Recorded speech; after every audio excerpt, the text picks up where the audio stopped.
For me, it's about the law and people. How am I supposed to quantify the value of these things when I don't have evidence? I'm sorry. And how people can resolve their problems and just be better for it. Justice with passion. I always knew I was going to go into law because I tried to see everybody's point of view in an argument. You say one thing, she says another. So who am I to believe? Justice with truth. Either you make the decision or I make the decision. You won't like mine. This is Justice for All with Judge Cristina Perez. Marcus Brown is suing Maggie Summer in the amount of $780. Mr. Brown claims he went to retrieve some things he left at a party and says he fell down the stairs and was injured when Ms. Summer tried to sick her dog on him. Mr. Brown, I understand you were injured on the defendant's property and you suffered damages in the amount of $780. Yes, ma'am. Okay, explain what happened. Well, the night before, we were at a Super Bowl party at the defendant's house, or Maggie's house. Do you know Maggie? Mutual friend through John. That was my first night meeting her. Mm-hmm. Got invited by John to the party. And John is your friend, Miss Summer? Yes, John is my friend. Okay. Marcus is not. Okay, but so John, imagine, brought Marcus over. Yes. Okay, all right, so big Super Bowl party, you go over with your friend John, who's also friends with the defendant. Yes, ma'am. Okay. Yes, Your Honor. Enjoying the night, having a good time, had a few margaritas, more than I can handle myself. Wasn't able to drive home. Huh. So John was able to drop me off. The next morning, I realized that I forgot my pouch that holds my keys, my wallet, and all my valuables in it. Mm-hmm.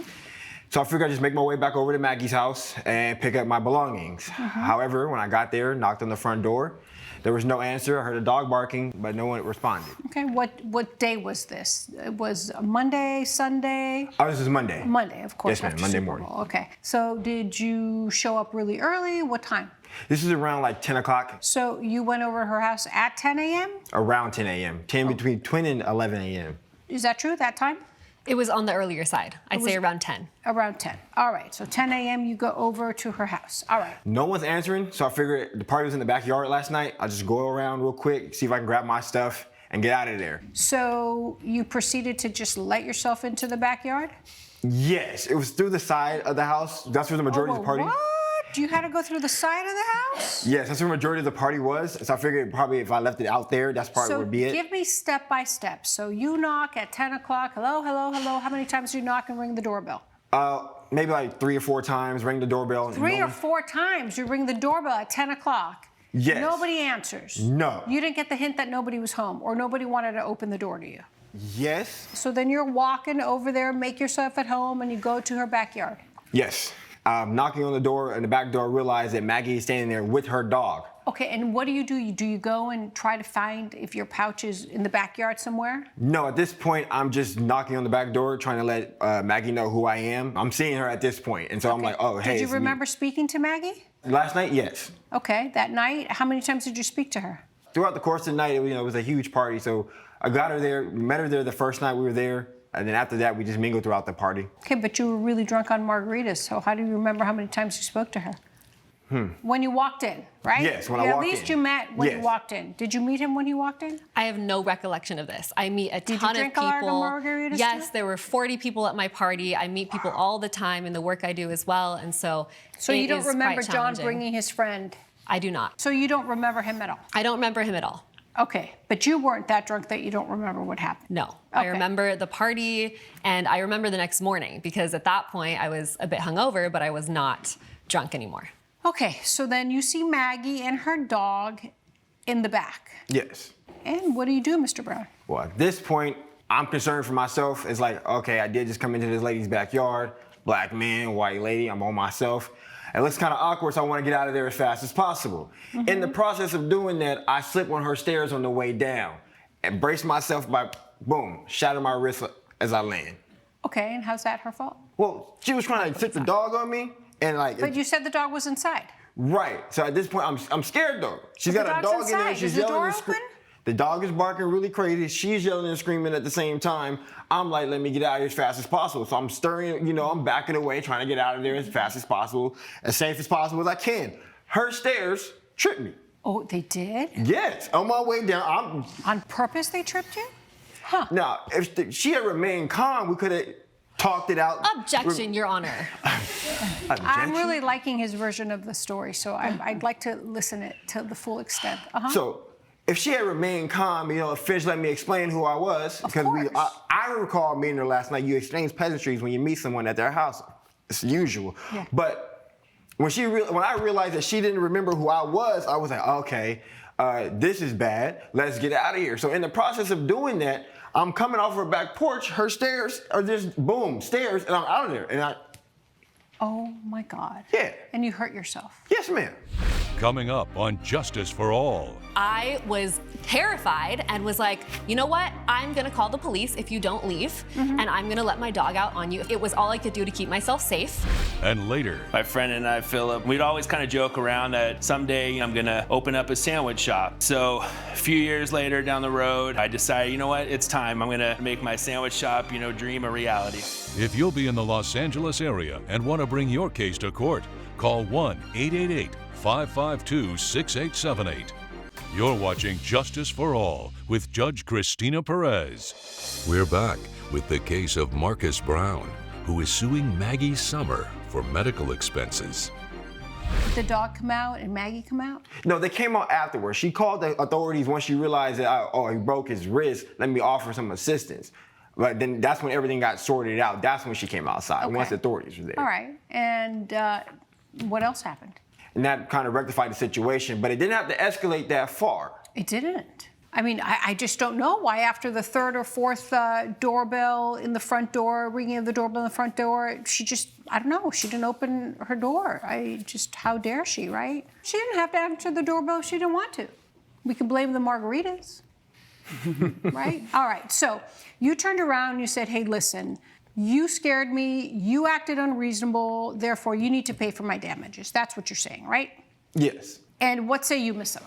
I say that. We had a wonderful Super Bowl party. 40 people or so were there. It was an incredible game. I remember my friend John being there for a little bit, have no recollection of meeting Marcus. I go to sleep. I'm still sleeping. I wake up to the sound of my dog barking, my sweet German Shepherd, who I brought a picture of and did also give a picture to the bailiff. So I woke up to this very loud sound of my dog barking, and instantly my nervous system is heightened, and I feel unsafe. So he rang the doorbell and banged. And then peered into my windows. And so once he started peering into my windows, that's when I got scared.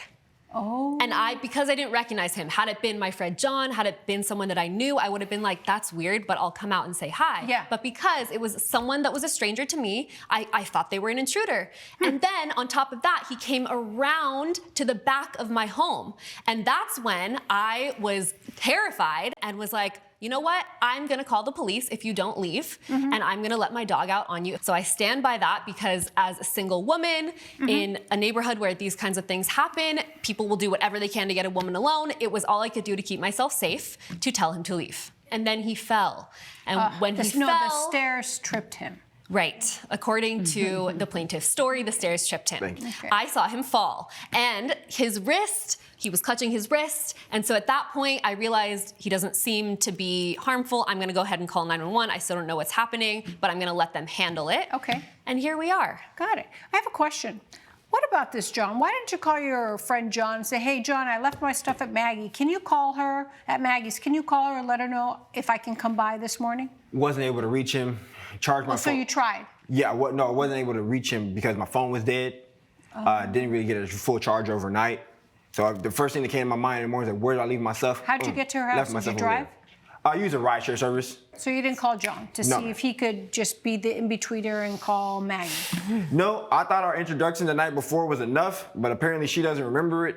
Some people aren't memorable. I think you're adorable and you're very memorable, but I mean, maybe she wasn't memorable to you. I don't know. I mean, I disagree, but... Your Honor, it's not that he's not memorable. It's just that there were so many people at the party. We were all tipsy. It's not my duty to remember people. Why didn't you answer the door? The problem here is, Mr. Brown, is that you forgot something really important, which was your common sense. You left that at home. You went to somebody's house that you really didn't know.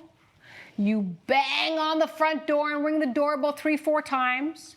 Then you proceed, because I can tell from the cute little eyes of yours that you're like, oh my God, you went to the back. You're like, oh, yes, I went to the back. Oh my God. And you knew that was wrong, right? Admit it. You knew that was wrong because you're like, oh my God, technically I'm trespassing because I'm not invited. You go in the back, you can't find your pouch. You're like, geez, I need my pouch. And you proceed to go knock and bang on the door again. And our cute German Shepherd is going to protect her mom. And she's going to freak out because she doesn't remember because she also had a lot of margaritas. And then the stairs trip you. The stairs wouldn't have tripped you had you not trespassed.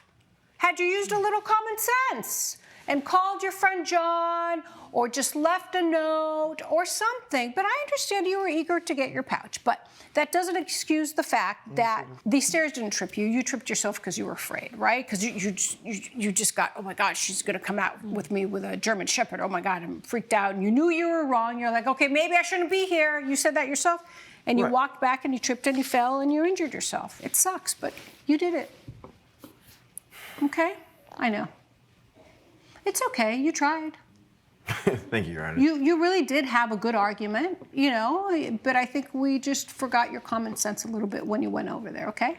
So based on that, Mr. Brown, I will deny your claim for $780. I know that's a lot of money, but next time let's use the common sense a little more, okay? Call John, don't go over somebody's house if you're not invited, especially early in the morning after you're buzzed and still hungover and, you know, in a hurry to pick up your stuff because chances are she was too, right?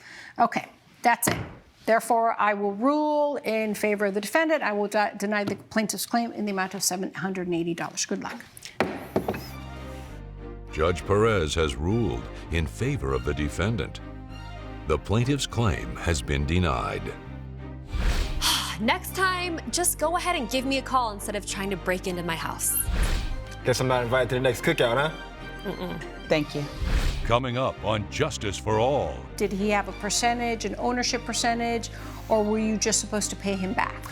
We did actually make a pretty solid idea that, okay, he's gonna chip in $10,000, and then he's gonna end up being 10% owner of the business. Wow, that's a lot. You're watching Justice for All with Judge Cristina Perez. Scott Clemente is suing Philip Hansen in the amount of $4,410. Mr. Clemente claims his business partner was careless and needs to pay up for putting the wrong address in a pricey radio ad for their sandwich shop. So, Mr. Clemente, I understand you like sandwiches. Yes, Your Honor, I do. Tell me why we're here today. My friend and I, Philip, we used to always create all different types of sandwiches. It was just a fun little hobby of ours. And we'd always kind of joke around that someday, you know, down the line, I'm gonna open up a sandwich shop. A few years later down the road, I moved to California. You know, I decided, you know what, it's time. I'm gonna make my sandwich shop, you know, dream a reality. Open the sandwich shop, okay. Yes. And I went ahead and I actually quit my job. I got a business loan as well, and I was ready to do it. But, you know, I ended up being about a third short to do it. All right, so then what happened then? So I confided in my friend Philip. He knew how important it was to me, and it was also, you know, something that he always was really excited about. So he decided he's going to invest. How much of the investment was that, Mr. Hansen? $10,000, Your Honor. Wow.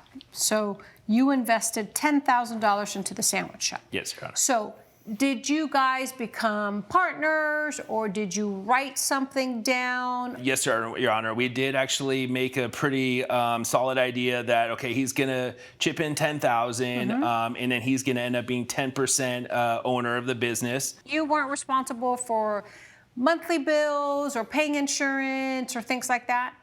No, Your Honor. No, just the $10,000 flat and that's it? Yeah, I have a full-time job. I'm a computer engineer. I'm working for a startup developing veterinary radiology machine learning. I wasn't going to run the business. Scott knew that.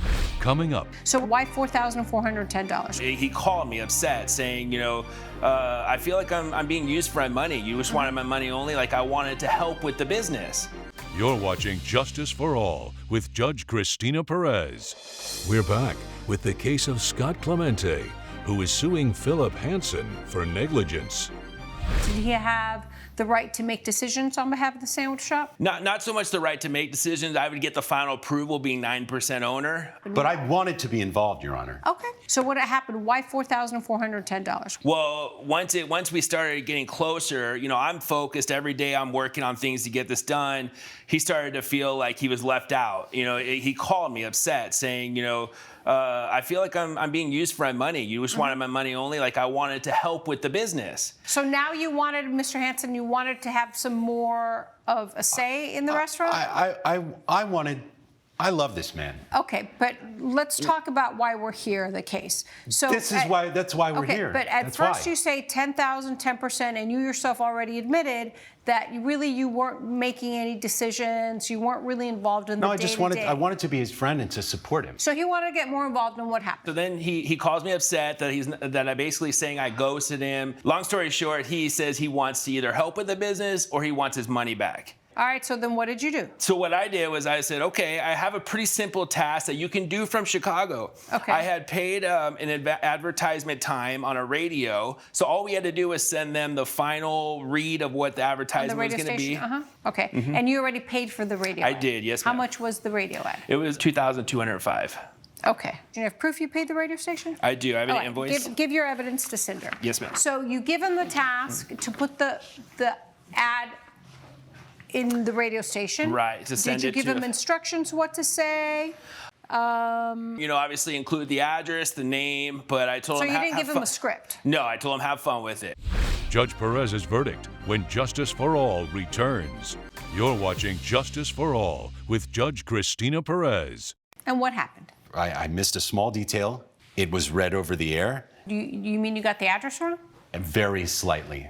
He gave a whole different address. You don't even know the address of the business that you own 10% of? Of course I do. I mean, that's an easy task. All right, so what did you tell Mr. Hansen? So I called him right away. I said, you have the address wrong. So he did email them or reach out to them to try to get it corrected for the next 2 hours. All right. So at this point, then you said, I need my money back. I need my money back, and I feel like he should also pay for the next advertisement, the correct advertisement. Okay, obviously he clearly decided not to, so that's why we're here suing him. Did you offer to pay for a new radio ad?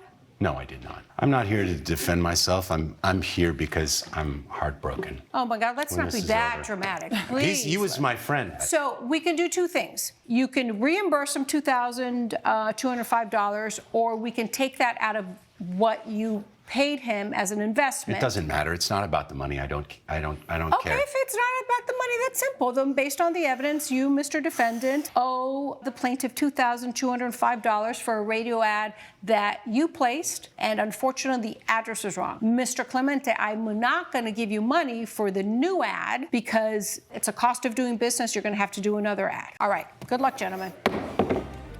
Judge Perez has ruled in favor of the plaintiff. The defendant has been ordered to pay $2,205. Yeah, I'm really sorry it had to come to this. My heart is broken. I never wanted it Why? to come to this, but you wouldn't pay me back. I mean, I'm not in the business of losing money.